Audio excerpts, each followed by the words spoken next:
Bom dia, você está comigo para mais uma aula, mais um momento de aprendizado. E eu quero te convidar a algumas coisas a fazer. Primeiro, se não é inscrito aqui, se inscreva. Segundo, compartilhe sempre o conteúdo e divulgue. Dê seu like e dê o seu comentário também. Se quiser fazer um curso comigo de teologia, de hermenêutica filosófica, de grego e exegese, de neurolinguística, de escatologia, de oratória, entre em contato comigo pelo WhatsApp que está aí na tela, o 62981091777, que você será muito bem atendido e vai ter uma oportunidade de cursar comigo, que tenho anos e anos, mais de 30 anos de décadas, né? Opa, 30 anos de décadas, não, mais de 30 anos de docência, atuando na área da docência, do ensino superior, e sempre tendo bons resultados nessas atividades, com alguns canais na área de múltiplos saberes, com vários livros escritos como conteudista, como escritor, mais de 30 livros escritos, e podendo assim colaborar com você. Vamos hoje falar sobre dialética. Esse é o tema que nós iremos tratar hoje, dialética. A dialética, ela é um termo e também uma ciência, e também até uma proposta. Ela vai se derivar, na verdade, de um diálogo. E ela não foi empregada, essa proposta, esse termo, essa expressão, dentro do contexto histórico da filosofia, apenas com significado unívoco, mas sim com uma determinada e esclarecida proposta, tá? Inclusive com diversas interrelações dentro dos conceitos filosóficos e da própria filosofia, certo? Inclusive, nós podemos colocar aqui 4 significados fundamentais dentro da dialética. O primeiro, o método da divisão. O segundo, a lógica do provável. O terceiro, a lógica. E o quarto, a síntese dos opostos, tá? Esses 4 preconceitos, não é? Eles têm uma certa origem nessas 4 doutrinas que mais influenciaram e propuseram a história dentro do contexto filosófico. Mais precisamente partindo da doutrina de Platão e de Aristóteles, e também da filosofia estoica e da própria perspectiva e filosofia hegeliana, tá?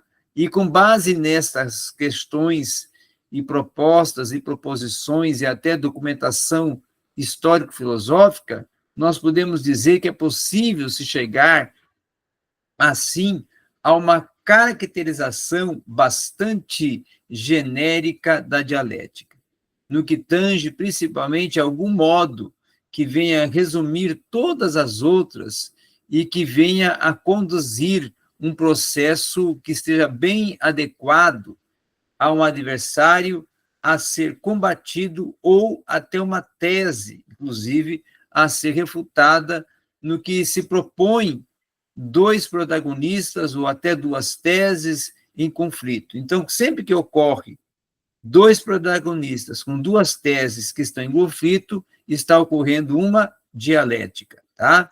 Então, dialética, é considerado um processo que é resultante de um conflito, ou até de uma oposição, ou até de 2 princípios, 2 momentos, 2 atividades que estão conflitando.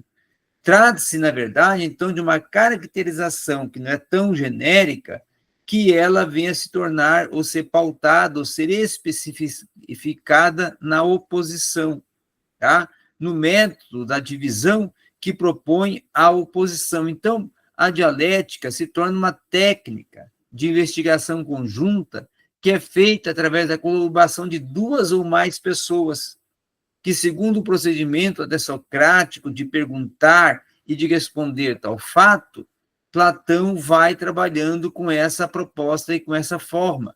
Então, a filosofia se torna uma tarefa individual, se torna uma tarefa privada e se torna uma tarefa, ao mesmo tempo, viva, se tornando uma atividade própria e uma comunidade de educação viva. Então, com isso, o primeiro vai consistir-se em remeter as coisas dispersas para uma ideia única e até definir esta ideia de tal modo que possa ser comunicada a todos, né? Então, dentro dessa proposta, dentro dessa visibilidade, é que a dialética vai desenvolvendo todo um contexto de confrontos, de conflitos, que vai propondo uma lógica do provável.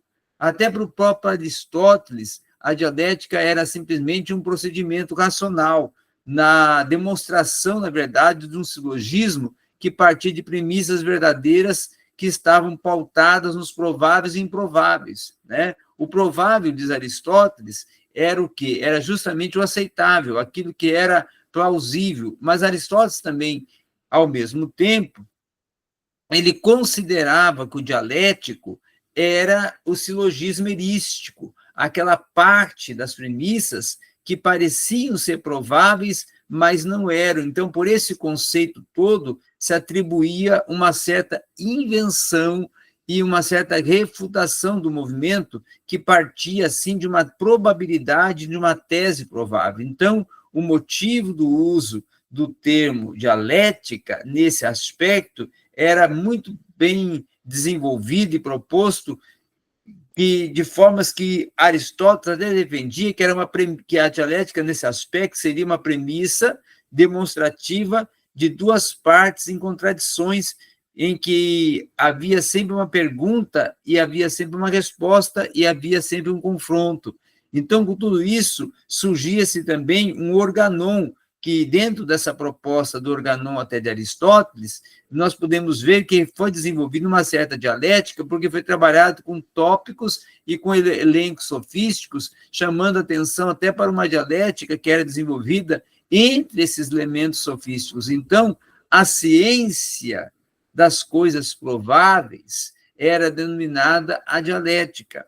A dialética, na verdade, na época de Platão e Aristóteles, foi considerada como a ciência dos prováveis, foi considerada como uma ciência que concedia uma concepção mais apurada, porque partia de um confronto de ideias até chegar-se a compor, com isto, uma ideologia. Então, a arte da discussão era uma arte que foi desenvolvida pelos humanistas a partir da visão da dialética, que tornou-se uma recorrência histórica a partir da própria atuação e intervenção de Immanuel Kant, tá? Exatamente até como o próprio Aristóteles trabalhava com a desvalorização preliminar da dialética como instrumento até de um conhecimento, o próprio Kant, a dialética se tornava uma lógica da aparência, e isso vinha a significar uma ilusão natural, inevitável, um princípio subjetivo, uma objetividade, uma oportunização de trabalhar com o transcendental. Então, o próprio Kant estabelecia essa conexão que propunha significados distintos e usava essa denominação da ciência como uma arte que pudesse, na verdade, reduzir e deduzir com segurança esse uso que dela se fazia e que se propunha dentro do contexto da dialética. Então, a dialética abria elementos propulsores de conceitos que ia abrindo espaços para novas descobertas, para uma interpretação da lógica, até para um contexto de uma analogia e de um conceito que era desenvolvido a partir de uma ciência, porque se tornava, na verdade, a síntese dos opostos. Então, a síntese dos opostos até que foi trabalhada na filosofia de Hegel, tá? A filosofia hegeliana, ela se prismou, ela se amparou, ela se fundamentou na articulação da dialética dentro do contexto de síntese dos opostos, por meio até de uma determinação recíproca, aonde os opostos, tipo uma palavra era o eu e o não eu, desenvolviam uma conciliação até que era dada pela própria posição do não eu. E aí, partindo dessa premissa, se constituía todo um contexto de uma filosofia moderna e contemporânea a partir de um significado hegeliano, e esse significado era conservado, inclusive, pelas numerosas ramificações do próprio idealismo romântico, tá? E, por outro, até adotado por pontos de vista diferentes, que primavam por uma utilização de uma noção que ia se baseando numa direção, muitas das vezes, voltada a uma chamada de reforma dialética hegeliana, tá? E isso veio propondo novas oportunidades até para a construção de novos conceitos, partindo do olhar dialético de Hegel, que foi também trabalhado por Engels, também foi trabalhado por Karl Marx, então se tornava toda uma estrutura de tese e antitese, de conceitos e preceitos, e de debates e embates, que ia formando toda uma oposição e posição para construir uma conciliação e também através das inversões e contradições e conciliações, informando conceitos, ideologias e propostas para formular novas teses e antíteses, que essas se tornariam pressupostos, conceitos, e se tornariam ciências, e se tornaria teses a serem seguidas, porque já tinham passado por todo um laborar dialético, por todo um avaliar dialético e por toda uma conflitação de ideias que aí tinha abalizado essa teoria para tornar-se, na verdade, um fundamento, uma base e tornar-se um conceito. Então, essa mesmo é que era a visão empreendida dentro do contexto e da proposta da dialética, não só em Platão, mas também Aristóteles e depois aperfeiçoada em Hegel e Engels. Obrigado a todos.